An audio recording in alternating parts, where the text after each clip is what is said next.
अब आइए शुरुआत करते हैं। ये घटना राजस्थान की है, राजस्थान के भरतपुर की, और इसी साल की 29 मई 2022। यहाँ चिकसाना पुलिस स्टेशन है और चिकसाना पुलिस स्टेशन की हद में एक गांव आता है, नोह नाम है गांव का, नोह। तो ये जो नोह गांव है, उस गांव में रहने वाले एक शख्स पवन शर्मा अचानक अपने घर से गायब हो गए। पवन शर्मा की उम्र यही कोई 35 साल के आसपास होगी और उनकी शादी जो है 2015 में हुई थी। और ऐसे तो वो खुद भरतपुर के रहने वाले हैं, लेकिन उनका ससुराल है कानपुर में। तो कानपुर की रहने वाली एक लड़की रीमा से उनकी 2015 में शादी हुई थी और इस शादी से दोनों को 2 बच्चे भी हैं। लेकिन अनफॉर्चुनेट पार्ट इस स्टोरी का ये है कि 29 मई को ये पवन शर्मा अपने घर से गायब हो गए और ऐसे गायब हुए कि फिर कभी किसी को ढूंढे नहीं मिले। घर वाले बहुत परेशान रहे, वो कई दिनों तक इंतज़ार करते रहे। उनका फ़ोन अचानक स्विच ऑफ हो गया। नाते रिश्तेदारों में पता करने की कोशिश की, दोस्त यारों में पूछा कहीं चले तो नहीं गए, जैसा होता है। और फिर फाइनली उनके पिता, जिनका नाम हरि प्रसाद शर्मा है, उन्होंने अपने बेटे की गुमशुदगी की रिपोर्ट 4 जून 2022 को चिकसाना पुलिस स्टेशन में दर्ज करवाई। पुलिस ने मामले की छानबीन शुरू की, गुमशुदगी की रिपोर्ट लिखी गई। सबसे ज़्यादा परेशान और दुखी पवन की पत्नी रीमा थी, क्योंकि रीमा का सुहाग गायब हो चुका था और वो बहुत परेशान थी। पूरे परिवार में सारे लोग ऐसे तो दुखी थे, लेकिन एक हस्बैंड और वाइफ की जो बॉन्डिंग होती है, आप समझ सकते हैं कि, और रीमा का दुख जो है उसके ससुराल वालों से देखा भी नहीं जाता था। वो भी बहुत परेशान रहते थे और वो चाहते थे कि चाहे जैसे भी हो, उनका बेटा जहाँ भी हो वो लौट कर आए। बहुत उन्होंने इंतज़ार किया, लेकिन वक्त गुजरता गया, पुलिस तफ्तीश करती रही, लेकिन पवन शर्मा का कहीं कुछ पता नहीं चला। और धीरे धीरे कई महीने गुजर गए। मई की घटना थी। अक्टूबर महीने में इस कहानी में एक मेजर ट्विस्ट आया। ट्विस्ट ये आया कि 16 अक्टूबर 2022 की रात को रीमा, यानी इस जो घर की बहू थी, शर्मा परिवार की बहू, उसके कमरे से आधी रात को कोई मेल वॉइस, किसी मर्द की आवाज़ लोगों को सुनाई दी। लोग मतलब ससुराल के लोग। अब वो बड़े हैरान हुए कि भाई आधी रात को बहू के कमरे से किसी मर्द की आवाज़ आ रही है, क्या मामला है। उन्होंने जाकर कमरे के करीब झांक कर देखा और कुछ बाहर से ही एसेस करने, सोचने समझने की कोशिश की कि भाई अंदर चल क्या रहा है, रीमा किससे बात कर रही है। लेकिन जब उन्होंने कान लगाकर सुना और जो उन्होंने महसूस किया या देखा, जो भी हुआ, उसके बाद उनको लगा कि कुछ मामले में गड़बड़ी ज़रूर है, दाल में कुछ काला ज़रूर है। और इसके बाद चूंकि उनको अब शक हो रहा था रीमा के ऊपर, तो उन्होंने जो रीमा के कमरे की कुंडी है, दरवाजे का जो लैच हम कहते हैं या छिटकिनी जिसे कहते हैं, उसे बाहर से बंद कर दिया। और बाहर से बंद करने के बाद उन्होंने सीधे पुलिस को इन्फॉर्म किया, पुलिस वालों को बताया और कहा कि हमारी बहू के कमरे में कोई घुस आया है, बहू भी अंदर है और हमें मामला कुछ संदेहास्पद लग रहा है, आप प्लीज़ यहाँ फ़ौरन चले आइए। चूँकि पवन शर्मा जो घर का बेटा है वो ऑलरेडी गायब था, फिर बहू के कमरे में कोई दूसरा आदमी आ गया और बहू जो है उस आदमी के साथ आधी रात को कमरे में बंद है, तो मामला कुल मिलाकर आप समझ ही सकते हैं कि वो किस डायरेक्शन में जा रहा था। पुलिस भी वहाँ पहुँची, चिकसाना थाने की पुलिस, और पुलिस ने देखा कि अंदर जो है रीमा के कमरे में उन्हीं के पड़ोस में रहने वाला एक नौजवान भागेंद्र, वो अंदर मौजूद है। अब जब दरवाज़ा पुलिस ने घर वालों की मौजूदगी में खुलवाया तो दोनों अंदर अस्त व्यस्त हालत में नजर आए।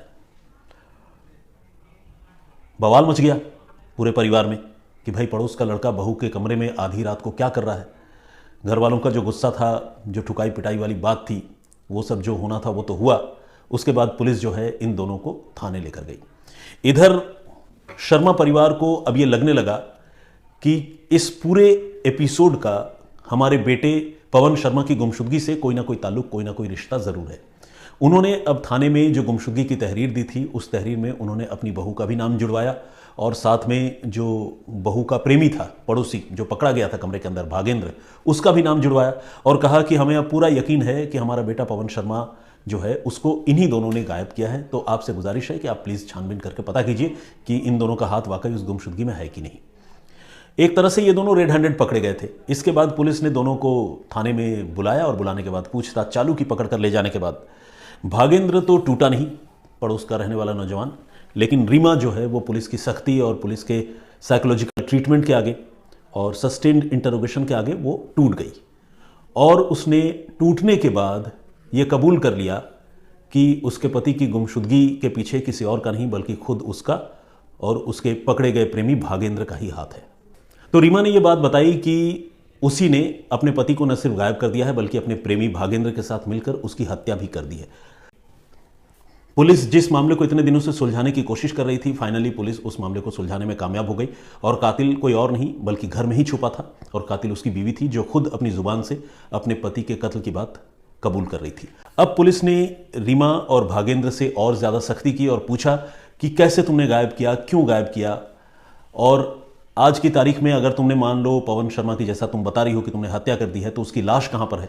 तो इन दोनों ने अब सिलसिलेवार तरीके से जो पूरी कहानी पुलिस को बताई, अब मैं वो आप सबको बताता हूं। हुआ ये कि शादीशुदा होने के बावजूद रीमा जो है पड़ोस में रहने वाले लड़के भागेंद्र के साथ अफेयर में थी और भागेंद्र चोरी छिपे अक्सर इनके घर आया करता था। एक दिन पवन शर्मा को इस बात की जानकारी मिल गई और पवन शर्मा ने दोनों के मिलने मिलाने और संबंधों का विरोध करना शुरू किया, लेकिन यह सिलसिला जो है वो बंद नहीं हुआ। रीमा और भागेंद्र चोरी छिपे मिलते रहे। 29 मई 2022 की रात को भागेंद्र जो है चोरी छिपे रीमा के कमरे में घुस आया था और पवन शर्मा कहीं बाहर गया हुआ था, पति कहीं बाहर गया हुआ था।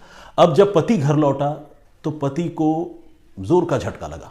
पति ने देखा कि कमरे में पड़ोस का लड़का मौजूद है और उसकी बीवी मौजूद है और दोनों को उसने कुल मिलाकर आपत्तिजनक हालत में देख लिया। इसके बाद विरोध तो होना ही था। पति ने विरोध किया, लेकिन एक तरफ पति और दूसरी तरफ रीमा और उसका प्रेमी भागेंद्र, ये दो लोग पवन शर्मा पर भारी पड़े। उन्होंने पवन शर्मा को काबू किया और काबू करने के साथ ही उसकी वहीं सांस रोककर गला घोंटकर उसकी हत्या कर दी। यानी 29 मई 2022 की रात को ही रीमा ने अपने पति की, अपने प्रेमी की मदद से हत्या कर दी। अब हत्या करके लाश को छिपाना और उसे किसी जगह पर ठिकाने लगाना एक बहुत बड़ी चुनौती थी। तो इन्होंने दिमाग लगाया। दिमाग ये लगाया कि जिस पलंग पर, जिस बेड पर रीमा सोती थी, उसी बेड बॉक्स के अंदर इन्होंने 29 तारीख की रात को अपने पति की लाश को स्टफ कर दिया, ठूंस दिया और फिर पलंग ऊपर से बंद करके, जिस तरह से गद्दे वगैरह रखे होते हैं वो रख के नॉर्मल तरीके से वो जीने लगी। जीने क्या लगी, मतलब एक दिन का वक्त उसने इस तरह से गुजारा। 30 तारीख, अगले दिन 30 मई को जो है वट सावित्री का त्यौहार था। आप देखिए विडंबना कि उसने पति की हत्या की और 30 मई को पूरी दुनिया को दिखाने के लिए उसने वट सावित्री का व्रत रखा और ये वो व्रत है जिसमें उसने अपने पति की लंबी जिंदगी के लिए कामना की। पूरे ससुराल वालों को लगा कि अरे पता नहीं पवन कहीं बाहर गया हुआ है। उनको तभी तक इस बात का एहसास नहीं था कि पवन जो है वो गायब हो चुका है। हत्या की बात तो खैर सोच भी नहीं सकते थे और उन्हें लग रहा था कि चलो पवन कहीं बाहर गया हुआ है और पत्नी जो है देखो यहाँ उसके लंबी उम्र के लिए वट सावित्री का व्रत कर रही है।